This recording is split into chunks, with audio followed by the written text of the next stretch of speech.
Elon Musk sits down with this BBC reporter, and he's already kicked his ass.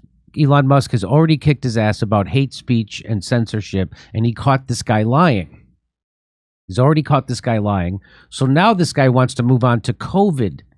That is like if you're falling out of a plane like in a Looney Tunes and you pull your parachute and forks and knives come out. Yeah. Elon Musk just handed it to this guy over censorship of hate speech and caught this guy lying, saying that there's more hate speech in his feed than before, and that was an obvious lie. So now watch. Well, COVID misinformation. You changed the COVID misinformation. Has BBC changed its COVID misinformation? No. So that was Elon Musk. Started again. Mind being blown at how quickly this guy just changed the subject.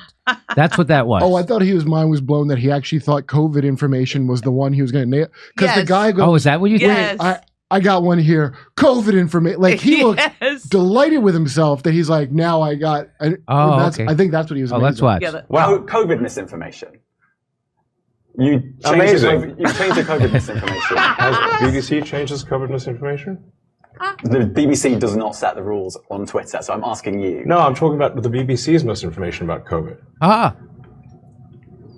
Which there was plenty.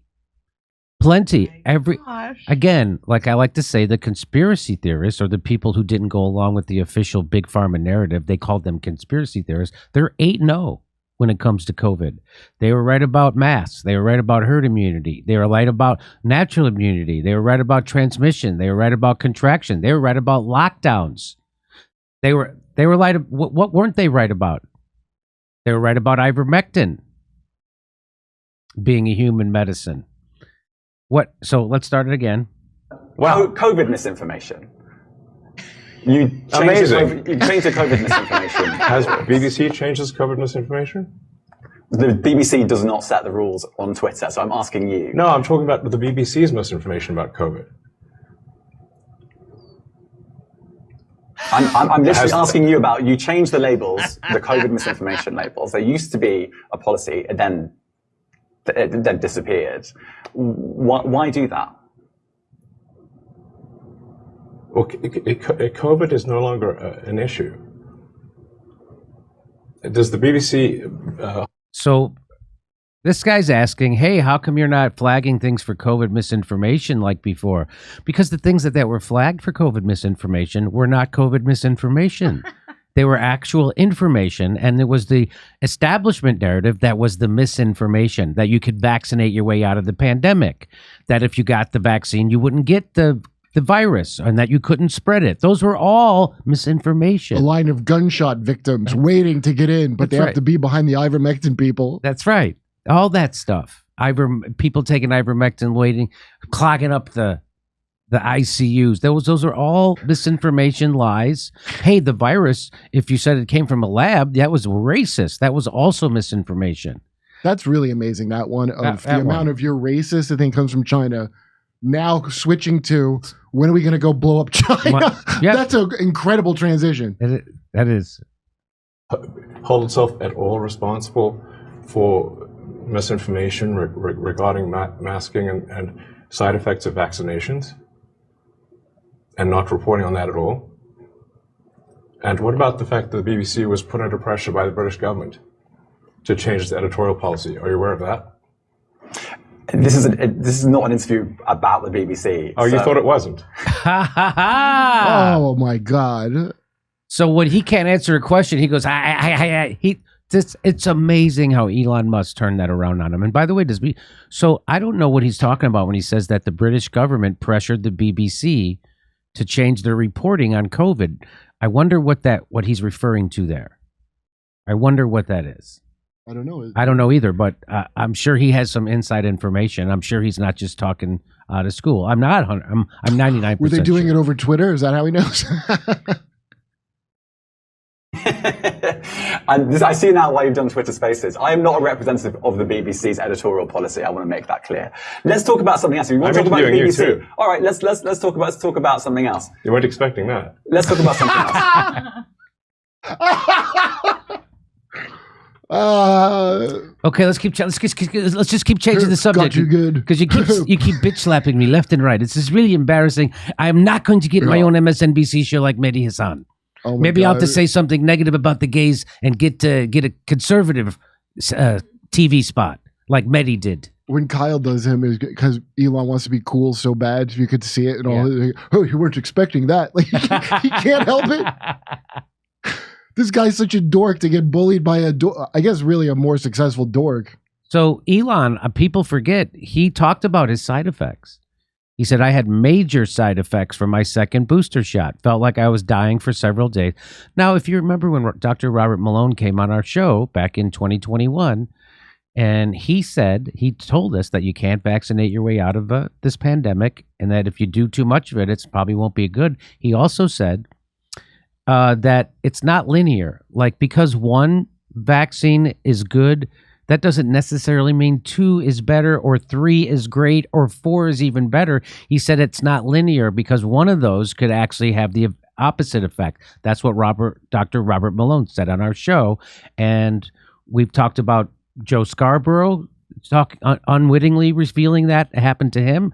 And now this happened to him. So he had his second booster. So this is his 4th shot. So he's going along with the science and he got injured. I had major side effects from my second booster shot. Felt like I was dying for several days. Hopefully no permanent damage, but I don't know. And my cousin, who was young and in peak health, had a serious case of myocarditis, had to go to the hospital. So when he was saying that stuff, people didn't like it. Here it is. This guy says, got the Johnson & Johnson and thankfully nothing after that. He said, I had the OG seat. What is OG? Occidental? Is that what that is? No, I think OG means original gangsta. Oh, the original COVID-19 before vaccines came out. Oh, he had the virus. Yeah. Before the vaccines came out, and it was basically a mild cold for him. And then he says, then the Johnson & Johnson vaccine with no bad effects, except my arm hurt briefly. Then the first mRNA booster was okay, but the second one crushed me. So that's what it was like for me, the second one. So he had only 2 mRNA shots. So he's counting his first Omicron as his first vaccine. So these are boosters, though. And then he's saying his first vaccine was the Johnson & Johnson, which you only need one. Right. And so he got 2 boosters. So then he got 2 boosters. If he regrets printing up mRNA for that. And here's what Dr. John Campbell, by the way, who was also vaccine injured, he says he has high blood pressure because of it. And so here's what he said so the BBC responded to this. Did you know? No. So here's what Dr. John Campbell said. 6 things we've learned from... So here's the response. It was titled 6 Things We Learned from Elon Musk Interview. And here's what Dr. John Campbell says about it. Elon Musk interview they are talking about. Now, I'm not going to go through these things because it felt to me like well, what do I know? I only read it. But it looked to me like the BBC was trying to have a go at Mr. Musk to justify itself. Might be completely wrong, of course. It did seem to be rather critical to me. But again, I'm just maybe a bit of a suspicious person. 6 things. So he completely, again, is trashing the BBC for their bullshit.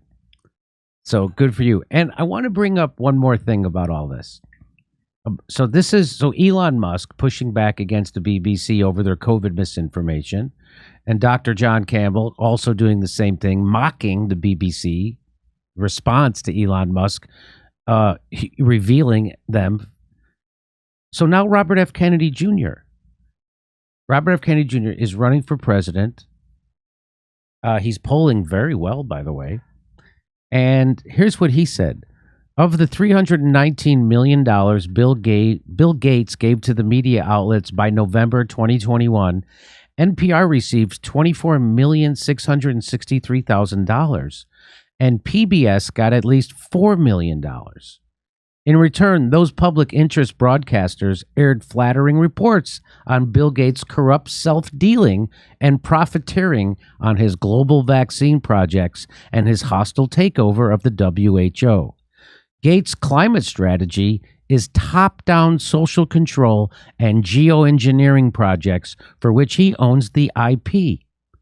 While shorting Tesla, He has invested heavily in fossil fuels, rail, private jet companies, and chemical pesticides and petroleum-based agriculture.